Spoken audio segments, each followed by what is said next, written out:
Sejam bem-vindos ao novo webinar da Academia Cécil, hoje num formato ligeiramente diferente, para apresentarmos um projeto cofinanciado pelo FEDER e Centro 2020, o projeto On Thermal HP. Este é um projeto em copromoção entre três entidades, Cécil Tech, Arga Tintas e Itecons, com o objetivo de analisar uma das principais patologias nos dias de hoje nos sistemas ETICS, a proliferação biológica. E com isso desenvolver materiais, sistemas que permitam uma redução significativa deste fenómeno. Quero desde já pedir-vos que, caso tenham alguma questão, não se inibam de utilizar o nosso chat, que oportunamente colocaremos no final as perguntas que surgirem em tempo útil, colocaremos na última apresentação, na última parte da apresentação, à qual tentaremos responder. Todas as perguntas que não conseguirmos responder durante esse timing, ou responderemos no chat, ou depois via e-mail, por isso é extremamente importante que se identifiquem e assim consigamos responder da melhor forma possível.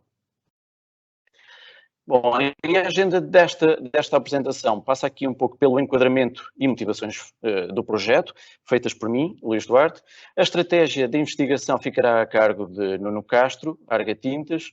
Metodologias e validação experimental, assim como as considerações finais, ficará a cargo de Márcio Gonçalves e Nuno Simões, por parte do Itecons. No final, então, teremos um pequeno espaço de perguntas e respostas, as quais, então, vos pedia para irem colocando ao longo da apresentação, já que se for muito no final, essas perguntas poderão não ter tempo de ir para o ar. Bom, e então, chegando aqui ao enquadramento e motivações deste projeto, se começarmos aqui pelo que é a evolução da aplicação do sistema ETICS em Portugal, que no fundo é onde se incide principalmente este projeto. Portugal, por exemplo, no ano passado, em 2020, foram aplicados mais de 7 milhões de metros quadrados de sistemas ETICS. Estamos aqui a falar de um crescimento numa década de 200%. Estamos a falar de cerca de 2 milhões e 500 mil metros quadrados para mais de 7 milhões, como tal. Nós temos aqui um valor significativo de metros quadrados aplicados, até mais do que a nossa vizinha Espanha. Fazendo aqui a ponte, e aí observando as patologias que principalmente se concentram na camada de acabamento, aqui do lado direito podemos ver num estudo feito em 2013 em Portugal, percentualmente quais as principais patologias que os sistemas ETICS em Portugal apresentavam, e o que é que temos essencialmente?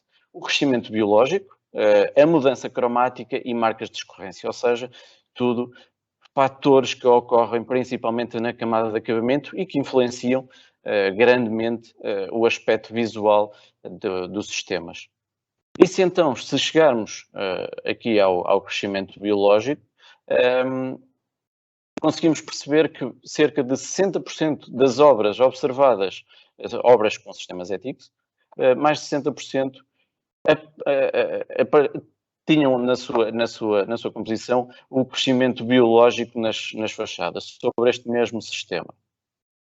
E então, o objetivo deste estudo acaba por ser mesmo identificar as principais causas deste fenómeno e, com isso, desenvolver e determinar características técnicas dos componentes que hoje em dia compõem o sistema ETICS. Para agora passarmos aqui, então, à estratégia de investigação, iria passar a palavra ao engenheiro Márcio Gonçalves, ao engenheiro Nuno Castro, da Arga Tintas, de forma a dar-nos aqui um enquadramento desta mesma estratégia de investigação. Muito bom dia a todos, sejam bem-vindos. Eu vou iniciar a minha apresentação, tal como o Luís falou, pelas estratégias que adotamos as estratégias de investigação que adotamos neste projeto, On Thermal, serão essencialmente está dividido essencialmente em 6 partes. Vamos tentar percorrer durante a minha apresentação estas 6 partes, esta metodologia que nós tomamos nas estratégias de investigação. Assim sendo, o primeiro caso foi iniciarmos o estudo com visitas de vários edifícios com patologias visíveis, tal como foi identificado, 60% dos edifícios com ETICS, das construções com ETICS apresentam patologias derivadas de ataques biológicos, e esta campanha focou essencialmente percebermos, dentro do âmbito de todas as patologias existentes, de norte a sul, de exposições diferentes, de localizações diferentes, e nós, in loco, foi possível verificarmos onde estavam os problemas, quais estavam, sistematizá-los por forma a termos uma base de dados completa para depois avançarmos para o ponto 2. No ponto 2, tendo já esta realidade transcrita, sistematizada, construímos paredes nas instalações do ITECONS para replicar aquilo que acontece.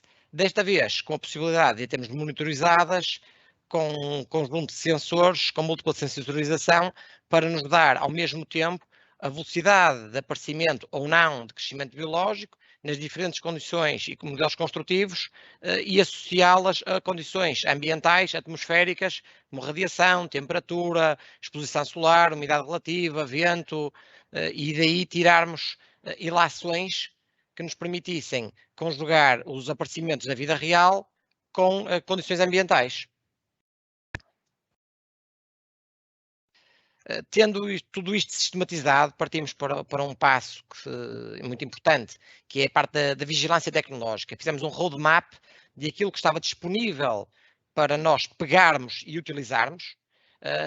Aqui utilizamos uma abrangência lata, sem preconceitos, sem ideias feitas à partida. Partimos de uma folha em branco, onde nós fomos capazes de perceber tudo o que havia no mercado, e tendo em conta as limitações, porque nós não inventámos materiais, nós pegámos em materiais existentes no mercado disponíveis, na vontade comercial de os desenvolver, e aí juntámos a nossa capacidade para pegar neles e levá-los ao mercado, a quais eram os produtos que nós considerávamos importantes e que abordagens nós teríamos para podermos preparar abordagens diferentes. Nesse sentido, com o ponto 1 e 2 completo da vigilância das paredes, da sistematização no ITECONS, fomos capazes de construir uma simulação ambiental interior acelerada, onde preparamos provetes de tintas feitas em tamanho real, já com o scale-up, com o Fab Lab construído, por forma a termos um produto já de escala quase real, onde nós provamos ser capazes de produzir em escala real determinadas formulações, com determinadas condições, com determinados desafios durante a produção, com vários caminhos que vamos já ver a seguir, e sistematizá-los numa câmara interior, em vários testes, interiores acelerados, que nos permitiam ter resultados e comparações face ao nosso standard muito mais depressa e capazes de diferenciar. Assim, tomamos 4 grandes caminhos. Quais foram? Foram a parte hidrofóbica ou hidrofílica do revestimento final da camada delgada, que aí a teoria era passar toda a umidade existente exterior para o interior ou fazê-la escorrer na superfície. Um caminho químico / bioquímico, ou seja, aqui tivemos também atenção, quando fizemos o roadmap tecnológico, da parte química, da parte biocida que é possível incorporar, versus a limitação em termos de biocidas, de rotulagem, de perigos para o utilizador, de perigos para o ambiente, versus uma capacidade bioquímica de transformar a superfície do acabamento num pH, numa condição bioquímica que não fosse propícia para o desenvolvimento de fungos e algas.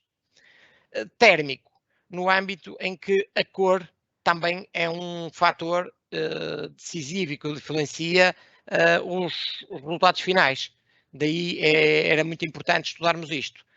Por fim, e último ponto, que era relativamente fácil, neste diagrama é possível verificar, juntando todas estas condições, fáceis, naturalmente é fácil perceber que isto é muito fácil, temos de compatibilizar tudo o que estava para trás com a camada base, a colagem, a argamassa de colagem, porque tudo isto tem influência no resultado final.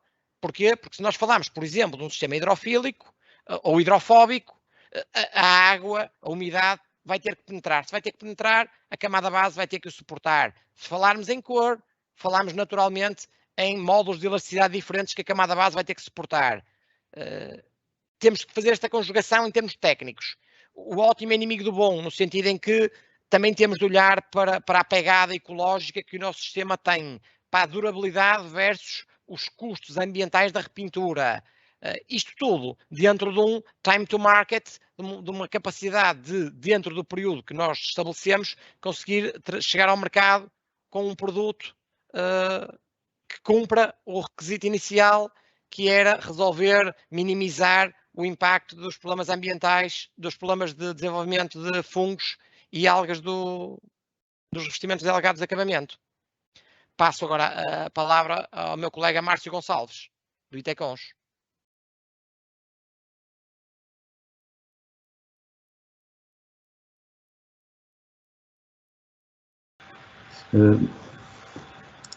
Bom dia a todos. Eu vou então continuar aqui a nossa apresentação e vou falar sobre as abordagens metodológicas e a campanha de validação experimental que realizamos no decorrer do projeto. Portanto, aqui, como já foi falado numa primeira fase, para procurar identificar as estratégias que iríamos tomar no que diz respeito à validação experimental, numa primeira fase acabámos por criar protótipos para a avaliação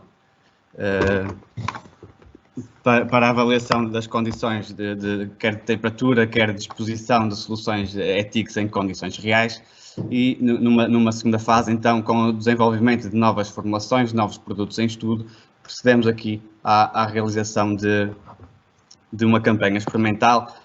Primeiro, numa primeira fase, em ensaios de reduzida escala, digamos assim, para preparar um desenvolvimento iterativo em termos de otimizar soluções, e sempre com o foco de procurar melhorar o desempenho ao nível de evitar o crescimento microbiológico. Ou seja, procuramos estabelecer aqui estratégias de ensaio para avaliar a ocorrência à condensação, à proliferação de fungos e ao crescimento de algas.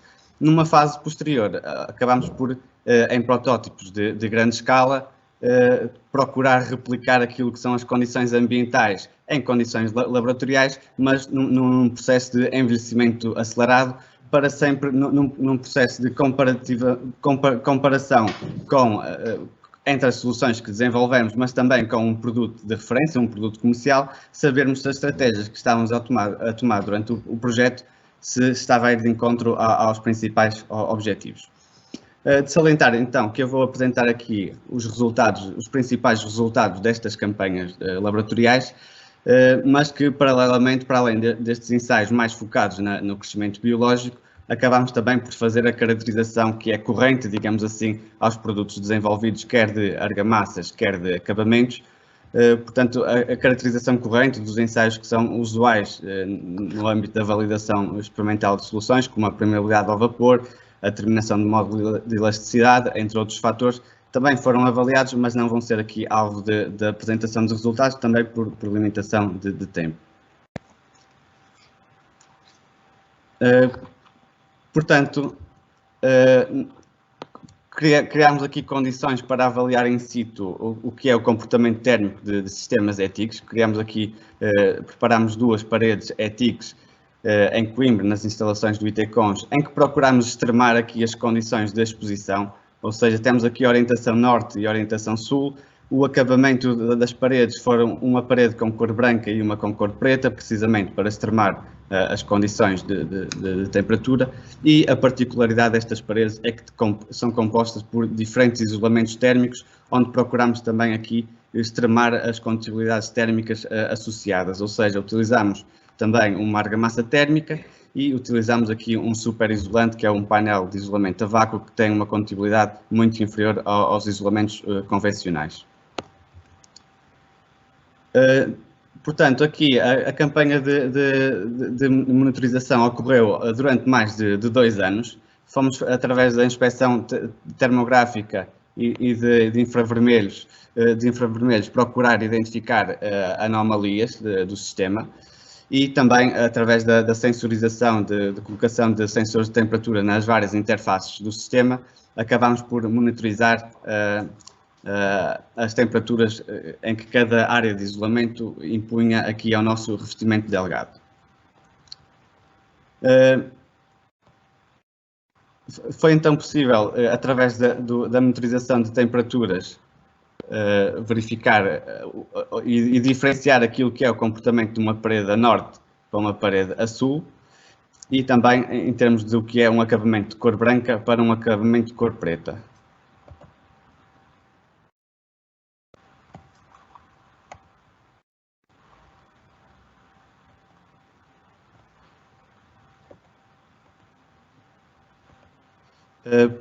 Portanto, conseguimos ver neste gráfico a diferença de temperatura. Aqui, a título de exemplo, apresentamos aqui um gráfico que é uma semana de janeiro, ou seja, mês de inverno, em que temos temperaturas superficiais bastante distintas naquilo que é a cor preta e a cor branca. Por exemplo, na cor preta atingimos temperaturas superficiais de 60 graus, enquanto na cor branca, nas mesmas condições, ou seja, orientação a sul, atingimos temperaturas superficiais de cerca de 33 graus. Ou seja, há aqui uma diferença muito grande em termos de amplitude térmica, apenas pela variação da cor, das propriedades ópticas da nossa solução de acabamento. Outra das particularidades que nos conseguimos aferir aqui na monitorização de paredes é que os diferentes isolamentos térmicos acabam por conseguir por obter diferentes temperaturas superficiais, e essas temperaturas superficiais que são diferenciais entre as soluções, acabamos por, em detalhe, se verificarem aqui o zoom desta figura, se compararmos a temperatura superficial, neste caso aqui no período de arrefecimento, no período da noite, e se traçarmos aqui uma temperatura do ponto de orvalho com base na umidade relativa na temperatura ambiente, conseguimos verificar que há aqui soluções que apresentam temperaturas abaixo da temperatura do ponto de orvalho. Com isto dizer que, quando este fenómeno acontece, quer dizer que há o risco de condensação superficial. Como sabemos, a condensação superficial acaba por promover o crescimento biológico, e como tal fizemos aqui um levantamento estatístico em termos de risco de condensação superficial entre os diversos isolamentos. Este levantamento permitiu-nos aferir a percentagem de tempo em que a temperatura à superfície é inferior à temperatura de orvalho, e com isto temos aqui um mapeamento durante um ano inteiro do risco de condensação. Em termos de resultados globais, conseguimos aferir que quanto maior for o índice de isolamento, mais propenso é à ocorrência de condensações superficiais, ou seja, a solução da argamassa térmica, no caso Isodur, como tem uma condutibilidade térmica ligeiramente superior, acaba por ter um menor risco de condensação superficial.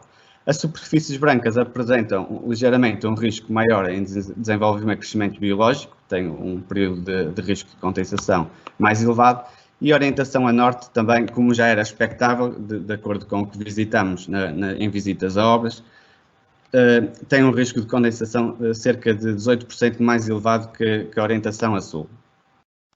Paralelamente aqui à monitorização, desenvolvemos também modelação numérica, em que procuramos simular numericamente aquilo que é o comportamento térmico destas soluções. Para o efeito entraram vários parâmetros, desde os dados climáticos que foram monitorizados junto às paredes, como também as propriedades dos materiais, quer propriedades térmicas, quer as propriedades ópticas. Em termos de resultados, aqui o principal resultado é que conseguimos uma boa aproximação entre aquilo que é os resultados numéricos com as medições experimentais, ou seja, conseguimos aqui uma boa aproximação, e com isto dizer que estes modelos numéricos acabam por nos dar confiança para também procurar fazer estes estudos, quer noutras localizações, outros climas, ou seja, temos aqui algum grau de confiança para procurar fazer outros estudos perante outros agentes atmosféricos.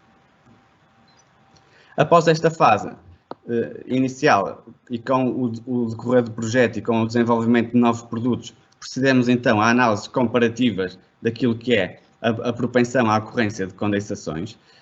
Neste caso, temos aqui um provete que é um provete metálico com diferentes acabamentos aplicados, em que foram sujeitos a uma temperatura de menos 5 graus. Posteriormente foram colocados em câmara climática a 20 graus e uma umidade de 80%. O que é que aconteceu? Os provetos foram condensando à superfície e com essa condensação nós conseguimos quantificar, em termos de pesagem da água condensada, aqueles acabamentos que tinham maior ou não propensão à ocorrência de condensações. E conseguimos verificar aqui, em termos comparativos, que das soluções que desenvolvemos, há soluções que até acabam por ser piores que a referência, mas há estratégias que nós seguimos que acabam também por melhorar aquilo que era a nossa referência e era esse o objetivo. Analogamente, procedemos a ensaios de avaliação da resistência à proliferação de fungos. Aqui, de novo, estamos aqui com várias soluções em desenvolvimento e comparativamente com uma solução de referência, quer com, quer sem biocidas. Estes provetos foram, então, sujeitos a uma atmosfera contaminada por fungos em condições controladas e em termos de resultados, conseguimos também diferenciar aquilo que era o crescimento de fungos, ou seja, em termos de área colonizada em cada um dos provetos, conseguimos diferenciar as soluções que desenvolvemos e também compará-las com as soluções. Nota também que as soluções que estamos aqui a apresentar nestes resultados são soluções sem biocida. Embora estejamos sempre a comparar com referência sem e com biocida, estamos a optar por não trazer o biocida porque era mais uma variável para este ensaio. Portanto, se observarem os resultados, conseguimos ver que numa fase inicial, num primeiro período, que nós íamos periodicamente analisando os provetos e estavam todos com, digamos, um nível 10, ou seja, que é uma área colonizada de 0%, mas ao longo do tempo verificamos que há aqui crescimento a nível de fungos nas várias soluções e conseguimos aqui diferenciar soluções, ou seja, as estratégias que tomamos em função da preparação das soluções de ensaio acabam aqui por dar diferentes resultados no que diz respeito ao crescimento de fungos e, neste caso, otimizar também comparativamente com as soluções de referência. Relativamente à resistência ao crescimento de microalgas, também de forma análoga, preparamos provetos de pequena dimensão que foram sujeitos a uma cultura, a uma solução com microalgas, ou seja, está num ambiente contaminado e em que tem todas as condições para promover o crescimento de microalgas, ou seja, íamos molhando os provetos com uma solução de água contaminada com microalgas. Temos também iluminação para promover esse mesmo crescimento e fomos, periodicamente, estabelecemos aqui um procedimento de ensaio em que periodicamente íamos umedecendo a solução e íamos quantificando também a área de contaminação. Tem aqui um pequeno vídeo só para ilustrar o desenvolvimento do ensaio, ou seja, isto é uma fase em que há a molhagem dos provetos, ou seja, estão todos exatamente na mesma condição, são diferentes produtos de acabamento, embora nesta fase, que é o primeiro dia, estejam todos com um aspecto bastante semelhante de cor branca.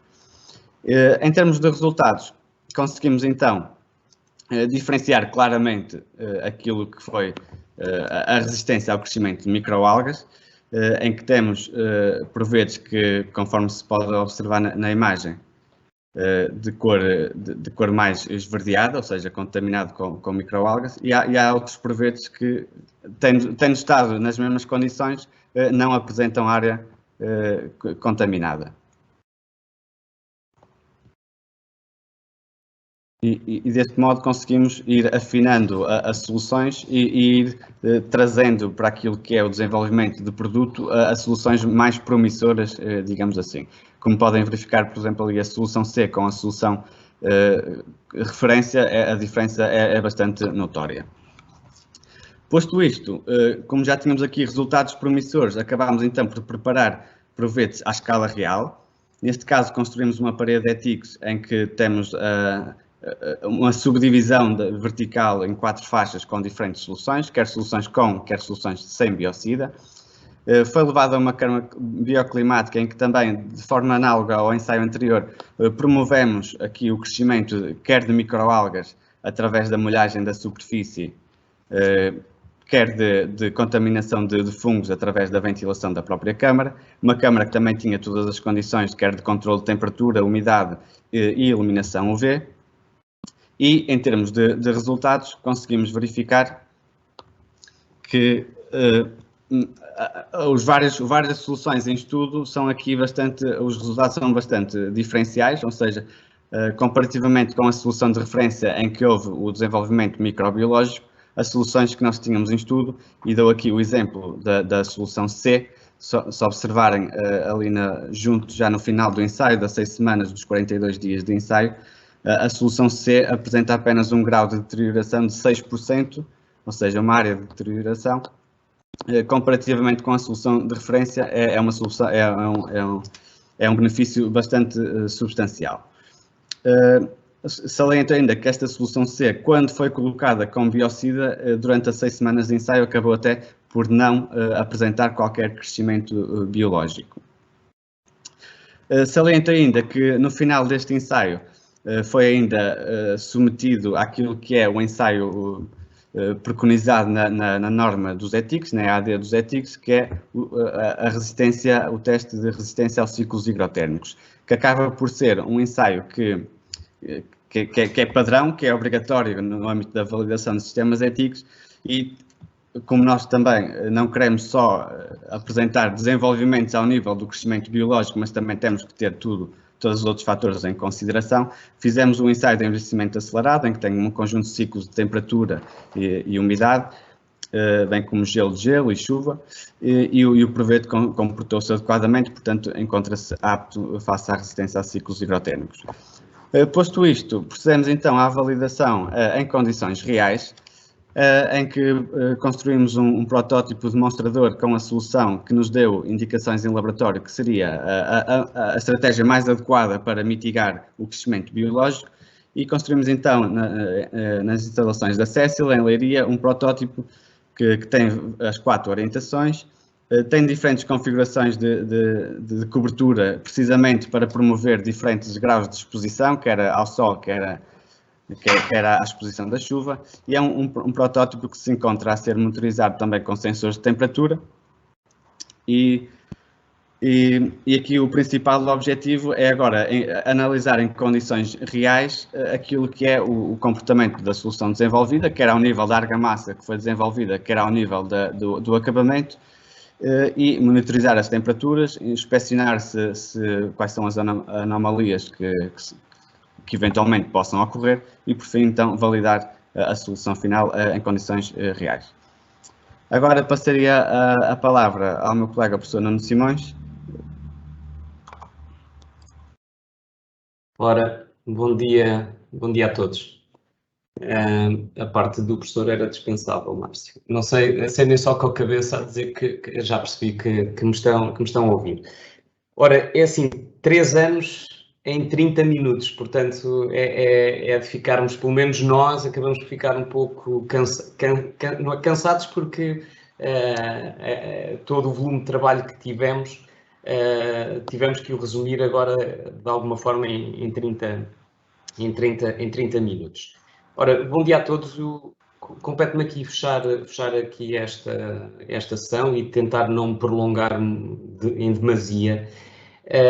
E aquilo que eu podia dizer para resumir esta intervenção é que não vai valer a pena apenas termos soluções melhores se depois não as prescrevermos bem e se não as aplicarmos bem. Portanto, eu se quisesse calar-me já, era só esta a mensagem que deixaria aqui.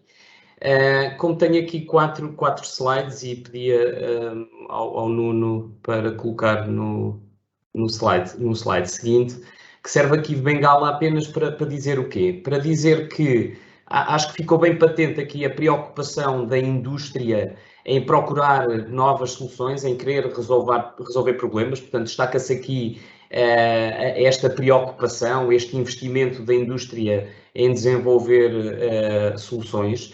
E a Cécil e a Arga Tintas, que se juntaram neste projeto, são um bom exemplo desse espírito. Depois, também aqui, puxar a brasa à nossa sardinha e destacar aqui esta relação entre a indústria e as entidades do sistema científico e tecnológico. Não só nós, e acredito que estejam aqui outros colegas a ouvir, que acabam por ter a mesma opinião, que é quando nos envolvemos com a indústria, nós do sistema científico-tecnológico, toda a gente fica a ganhar e é sempre um processo de aprendizagem. E como ficou patente aqui, uma das nossas preocupações foi propor métodos mais completos, métodos mais exigentes, já que o que estamos a querer trazer aqui é mais qualidade para a solução. E era este agora o terceiro destaque que eu daria relativamente aqui ainda este slide, ao mesmo slide, que é a nossa grande motivação. A nossa grande motivação é resolver estes problemas que nós bem conhecemos, que estão associados ao ethics. E precisamos, todos em conjunto, admitindo que todos temos interesse no sistema ethics, precisamos resolver estes problemas. Nós precisamos de credibilizar a solução. Ou melhor ainda, precisamos de garantir que não vamos descredibilizá-la. E para não descredibilizá-la, nós temos que gradualmente evitar este tipo de problemas como destacamentos, fissuras. Já não quero ir, embora isso também aconteça em menos grau, que é a queda destas soluções, e esta questão do crescimento biológico, que é de facto um desafio grande para esta solução, tendo em conta aquilo que é a resposta térmica que este sistema tem e que favorece o desenvolvimento destes agentes microbiológicos, destes agentes biológicos. Portanto, a nossa preocupação aqui de todos acho que tem que ser o aumento da durabilidade e a garantia do desempenho. E aí, no slide seguinte, aquilo que se pretende destacar é que a indústria, e aqui novamente para valorizar a indústria sujeita-se a ensaios, a indústria sujeita-se constantemente a testes e vai à procura de documentação que sustente as características que têm para os seus produtos. Muitas vezes metem-se à prova e podem não ter o produto apto, portanto não vão para o mercado de ânimo leve e passam por testes exigentes. E aqui há o papel novamente dos laboratórios, onde nós nos situamos, em que também nos posicionamos para sermos úteis nesta caracterização. E neste sistema em particular, no ethics, em 2014 o ITECOS acabou por ser reconhecido pela Comissão Europeia para poder fazer este tipo de testes, que a indústria vem, e atenção, vem com um kit, ou seja, vem com um conjunto de produtos, vem com um isolamento, vem com uma argamassa, vem com uma rede, vem com o acabamento, e nós estudamos o conjunto e validamos o conjunto. Portanto, quando saltamos para a prescrição, a partir do momento em que nós desmantelamos o kit, já estamos a fazer as neiras. Portanto, e o apelo que aqui se faz, e este slide serve para isso mesmo, que é valorizar a indústria que se sujeita aos testes, valorizar esta caracterização e chamar a atenção para os projetistas e para as empresas de construção que nos estão a ouvir, que depois não podem desmembrar o kit e andar a compor sistemas sem critério. O terceiro slide, 4 slides, é para falar de um outro interveniente, que é o projetista. Ou seja, e aqui, por causa desta questão, que é, não basta ter bons sistemas, eu depois tenho que os prescrever bem. Eu vou ter que tentar antecipar nos pormenores construtivos problemas que vou ter em obra. E isto tem muito peso, ou seja, eu tenho que tentar identificar as singularidades eu tenho que prescrever o tal kit que foi ensaiado e que está caracterizado e que tem documentação técnica e que as empresas acabam por produzir guias de aplicação. Portanto, eu tenho que valorizar isso, tenho que fazer esta pormenorização, mesmo que eu possa ter aquela desculpa, depois ninguém vai ver. Mas se eu não antecipo problemas na obra, eles depois acabam por acontecer. Portanto, atenção à prescrição, atenção à existência de acessórios específicos para um conjunto de situações. É tão habitual não ver um perfil de pingadeira que nos arrepia, não é? Porque depois eu vou ter problemas de uma facilidade de crescimento biológico. O quarto e último slide tem a ver com o outro interveniente, que são os aplicadores.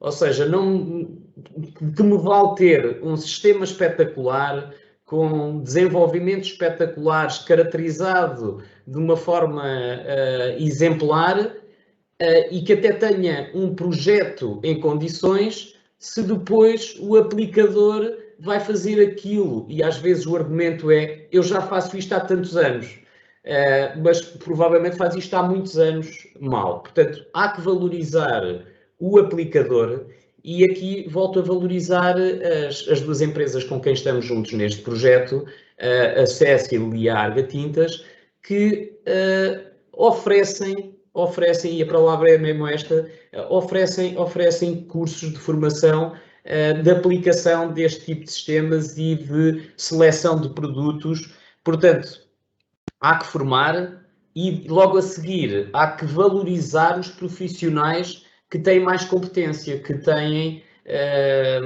que receberam a informação, que receberam esta formulação. Para terminar, portanto, aqui a palavra de ordem talvez seja todos juntos tentarmos não descredibilizar o sistema ETICS, porque ele tem, de facto, muitas vantagens, é um sistema economicamente viável, porque é de custos controlados, tem imensos benefícios, quer em construção nova, quer na reabilitação. Portanto, compete-nos a nós não destruir este mercado e tentar credibilizar ao máximo o sistema. Portanto, e é isto. Portanto, aqui só um agradecimento ao voto de confiança destas duas empresas em nós e esta parceria que devo dizer que foi muito enriquecedora. Bom, passaremos então agora, e antes de mais, obrigado a todos por esta apresentação. Como é óbvio, como disse aqui o Nuno, são 3 anos passados em pouco mais de 30 minutos. Obviamente existe aqui muito trabalho e muita investigação, muito detalhe, que naturalmente não conseguimos passar. No entanto, depois com o finalizado projeto poderá ser tudo consultado e com isso esperemos depois então colocar no mercado aquilo a que quase nos comprometemos, que é então dotar o mercado de materiais, de sistemas que consigam fazer face a esta, no fundo, a esta patologia tão observada nos sistemas ETICS. Bom, passemos então para a parte das perguntas e respostas. Recebemos algumas que foram respondidas diretamente no chat, outras ainda conseguimos responder durante este fórum. Passando para a primeira, no levantamento das anomalias, quais foram os fatores mais preponderantes? É assim, aqui diria que quando se iniciou este projeto, o levantamento de anomalias teve de ser, de certa forma, completo.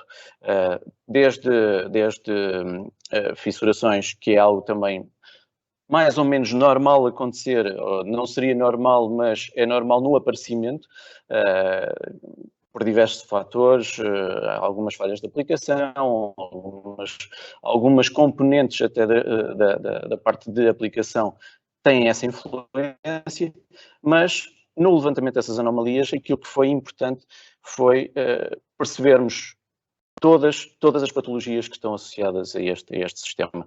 Naturalmente, e como vimos no gráfico inicial, as patologias visuais já que não influenciam diretamente a forma como o sistema se comporta, mas as patologias visuais no acabamento foram as mais preponderantes e depois, no seguimento desse levantamento e como vimos que o percentual de aparecimento, por exemplo, da proliferação biológica é significativa, então avançarmos com isso, com este projeto, para tentarmos debelar, minimizar ao máximo, fazer uma redução significativa desse fenómeno. Uma segunda pergunta, as tintas têm biocida? Aqui passaria a palavra ao Márcio. Sim, relativamente à composição das tintas, ou seja, do acabamento, a nossa estratégia, a estratégia do consórcio não foi promover a comparação de produtos com biocidas, ou seja, grande parte dos ensaios acabamos por fazer soluções sem a presença de biocidas, precisamente para comparar o desempenho da solução de acabamento e não para comparar a eficácia de determinado biocida sobre os agentes. Portanto, aqui os nossos ensaios focaram em soluções sem biocida.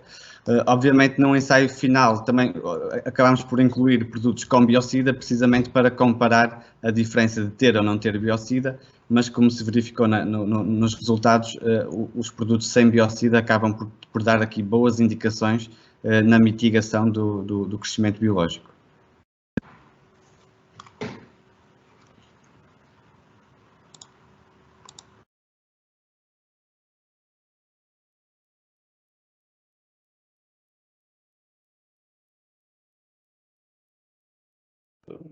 A pegada do uso aqui, seja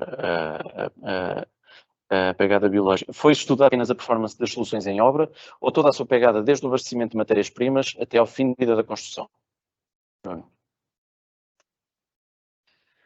Luís, respondendo a esta pergunta, hoje em dia o estudo do ciclo de vida, o LCA, o Life Cycle Assessment e o PEF, são ferramentas usadas, que é a pegada ambiental de produto, é algo que para a Comissão Europeia é muito importante e coordena juntamente com setores setoriais, nomeadamente nos acabamentos delegados de tintas com o CEP, a sua avaliação e dá muita preponderância a esse fator.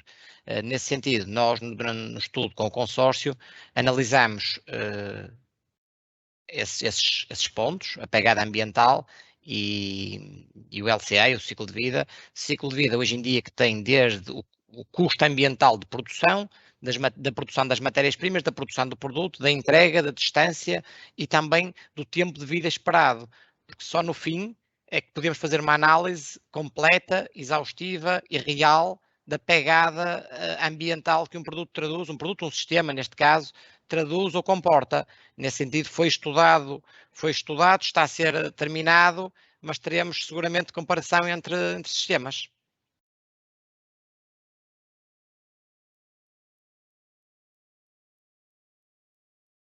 Passamos agora para a nova pergunta, para uma nova pergunta. Não, esta sim, está aqui. Quais os motivos que abonam para o desenvolvimento de fungos e de mais sobre ETICS comparativamente com o reboco tradicional? Aqui, se calhar, pedi aqui a opinião do Nuno Simões para nos dar aqui uma resposta a esta. Ora, é assim, eu talvez, aqui uma resposta para quem está quase nada familiarizado com o assunto do desenvolvimento biológico. E eu até vou começar por dizer o seguinte: quem nunca viu o desenvolvimento biológico num cantinho no interior de uma casa, ou seja, em que eu tenho desenvolvimento de bolores e fungos no interior da casa. E porquê é que isso acontece? Porque há ali uma prevalência, há uma predominância de ocorrência de condensação. Portanto, eu tenho ali alguma umidade, alguma poeira. Portanto, eu crio ali condições favoráveis ao desenvolvimento biológico. Ora, quando saltamos agora para o sistema ETICS e para a superfície exterior, Eu vou aqui destacar aquilo que o Márcio há pouco apresentou, o Márcio falou em temperaturas de 60 graus. Em boa verdade, havia lá uma curva que era de um termopar, de uma sonda de temperatura sobre o acabamento, que estava a ir praticamente aos 80 e a vir aos 5 graus no mesmo dia. Ou seja, durante a noite, estes sistemas acabam por baixar muito a sua temperatura. Porquê? Porque eu tenho uma camada muito delgada em cima de isolamento. Quando se trata de dissipar calor para o céu, só é aquela camadinha que está a dissipar calor. Portanto, como está a dissipar calor, a sua temperatura baixa muito. Como a sua temperatura baixa durante algum tempo abaixo da temperatura de orvalho. Então eu tenho o tal fenómeno que eu descrevia há pouco por dentro, que é, eu tenho condensação e então depois se eu tiver alimento e se eu tiver isto a acontecer com alguma frequência, então há o crescimento biológico. Portanto, o fenómeno que aqui temos é este. Eu ainda destaco que esta particularidade desta solução, que é ir a temperaturas muito altas e vir a temperaturas baixas, grandes amplitudes todos os dias, é o que faz com que haja uma grande solicitação a este sistema que depois pode conduzir à fissuração. E aqui valorizar novamente a aplicação, porque eu devo aplicar muito bem todas as componentes e elas têm que estar compatíveis.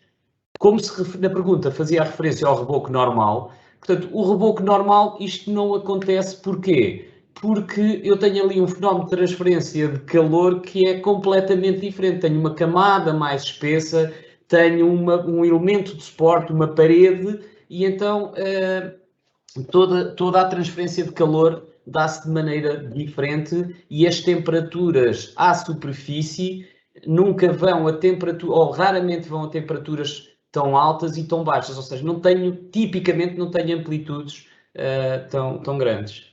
Espero que tenha sido mais ou menos claro. Obrigado, Nuno.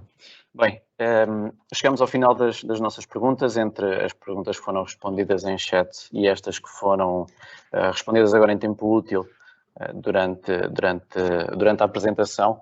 Resta-me agradecer a todos pela presença, Nuno Simões, Márcio Gonçalves, Nuno Castro, a todos os que estiveram desse lado a ver este webinar.